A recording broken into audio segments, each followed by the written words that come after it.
ಕನ್ನಡ ಮತ್ತು ಸಂಸ್ಕೃತಿ ಇಲಾಖೆಯ ಆಶ್ರಯದಲ್ಲಿ ಕೋಲಾರದಲ್ಲಿ ಆಯೋಜಿಸಿದ್ದ ವಿಶ್ವಗುರು ಬಸವ ಜಯಂತಿ ಕಾರ್ಯಕ್ರಮವನ್ನು ಜಿಲ್ಲಾಧಿಕಾರಿ ಡಾಕ್ಟರ್ ಎಂಆರ್ ರವಿ ಉದ್ಘಾಟಿಸಿದರು. ಈ ವೇಳೆ ಬಸವಣ್ಣನವರ ಭಾವಚಿತ್ರಕ್ಕೆ ಪುಷ್ಪ ನಮನ ಸಲ್ಲಿಸಿದರು. ಈ ಸಂದರ್ಭದಲ್ಲಿ ನಾಗಲಾಪುರ ಸಂಸ್ಥಾನ ಪೀಠದ ತೇಜೇಶಲಿಂಗ ಸ್ವಾಮೀಜಿ, ಉಪನ್ಯಾಸಕ ನಾಗಾನಂದ ಕೆಂಪರಾಜ್ ಮತ್ತಿತರರು ಉಪಸ್ಥಿತರಿದ್ದರು.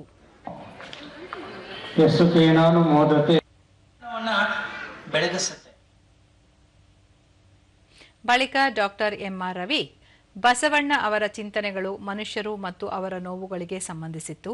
ಹೀಗಾಗಿ 800 ವರ್ಷಗಳ ಬಳಿಕವೂ ಅವರ ಜೀವನ Basavanna thought only about man and his sufferings. ಅಷ್ಟು ಮಾತ್ರ ಮಾಡಲಿಲ್ಲ ಬಸವಣ್ಣವರು. ಅದಲ್ಲದೆ ಅವೆಲ್ಲದಕ್ಕೂ ಒಂದಷ್ಟು ಪರಿಹಾರವನ್ನು ಕಂಡುಕೊಳ್ಳುವ ಎಲ್ಲ ಪ್ರಯತ್ನಗಳನ್ನು ಕೂಡ ಮಾಡಿದರು. ತೇಜೇಶಲಿಂಗ ಸ್ವಾಮೀಜಿ ನಿತ್ಯವೂ ಬಸವಣ್ಣನವರ ತತ್ವ ಮತ್ತು ಆದರ್ಶಗಳನ್ನು ಜೀವನದಲ್ಲಿ ಅಳವಡಿಸಿಕೊಳ್ಳುವ ಕೆಲಸ ಮಾಡಬೇಕಾಗಿದೆ ಎಂದು ಕರೆ ನೀಡಿದರು. ಸಪ್ತಸೂತ್ರಗಳನ್ನು ಕೊಟ್ಟಿರುವಂತವರಾಗಿದ್ದಾರೆ. ಆ ಸಪ್ತಸೂತ್ರಗಳು ಇವತ್ತು ಹೇಳಿಕೆ ಸೀಮಿತ ಆಗಬಾರದು, ದಿನನಿತ್ಯದ ಆಚರಣೆ ಆದರೆ ಅವರು ನಿಜವಾಗಿ ಅಭಿನವ ಬಸವಣ್ಣವರು ಆಗ್ಲಿಕ್ಕೆ ಸಾರ್ಥಕ ಆಗ್ತಕ್ಕಾಗಿದೆ ಅನ್ನುವಂತ ಮಾತನ್ನ ತಾವೆಲ್ಲರೂ ಸಹ ಮನಸ್ಸಿನಲ್ಲಿ ಇಟ್ಟುಕೊಳ್ಳಬೇಕಾಗಿದೆ.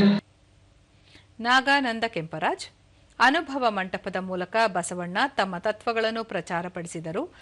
ಅಲ್ಲಿ ಸಾಮಾಜಿಕ ಸಮಸ್ಯೆಗಳ ಬಗ್ಗೆ ಚರ್ಚೆ ನಡೆದು ಪರಿಹಾರ ಕಲ್ಪಿಸಲಾಗುತ್ತಿತ್ತು ಎಂದು ತಿಳಿಸಿದರು.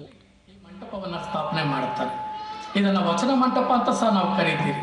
ಇಲ್ಲಿ ಧರ್ಮಗೋಷ್ಠಿಗಳನ್ನು ನಡೆಸ್ತಾ ಇದ್ದು ಅನೇಕ ಸಾಮಾಜಿಕ ಧಾರ್ಮಿಕ ಸಮಸ್ಯೆಗಳನ್ನು ಕುರಿತು ಅಲ್ಲಿ ಚರ್ಚಿಸುವಂತ ಒಂದು ಕೆಲಸ ನಡೀತಾ ಇತ್ತು.